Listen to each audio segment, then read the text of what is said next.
This is the Chapter 4, Section 3 video on applications to supply and demand, and now we're going to look at the market for healthcare services. Essentially, this example is really simple. There's some details about healthcare spending in the U.S. economy, but once we get to the demand and supply for healthcare, it's pretty simple. So here you have a figure that shows equilibrium in the healthcare market. There are many types of healthcare markets. Here in particular, we're talking about physician visits. So the equilibrium point is here, and there's 1 million office visits, and people pay a price of $30 for them.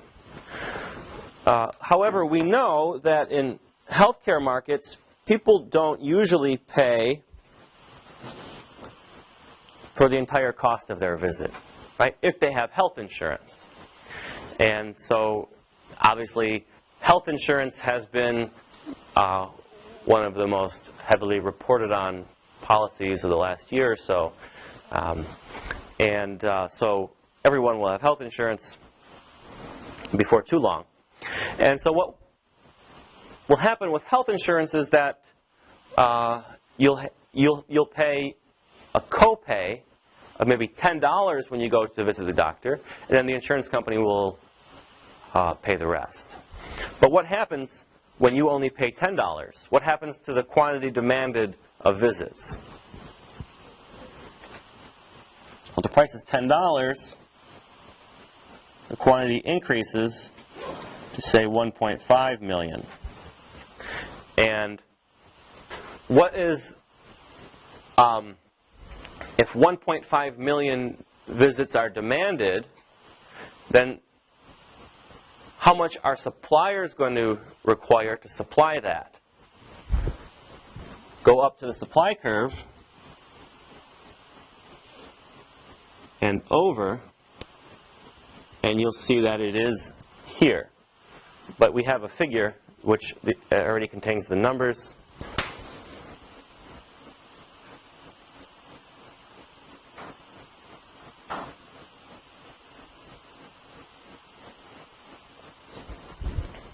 So it turns out that it's going to be $50, right?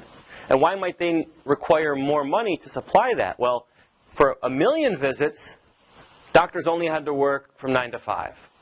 But for 1.5 million visits, they have to work from 9 till 9 p.m. at night. And so if they're going to have to work 12 hours a day, they're going to want more money, right? And so doctors get paid a lot. They also work really hard. But what this illustrates is total expenditures on doctor's visits go from here, this area, to this larger area, this whole rectangle here.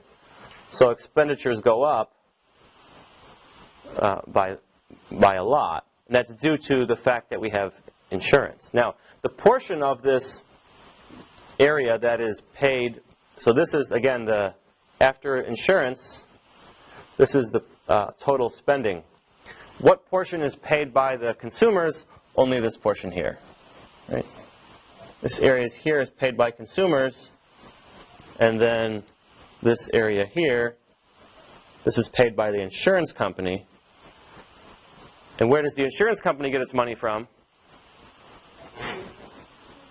Probably in large part from the premiums that the insured pay. But in some cases, like Medicaid, which is insurance provided by the government for low-income citizens, the government pays those premiums. So this money is coming from somewhere, too, either from the patients themselves, if they pay for their own premiums, or from the taxpayers. It's coming from somebody, right? And so this is one of the peculiar aspects of the healthcare market, and one characteristic of economists is that they're troubled by inefficiencies.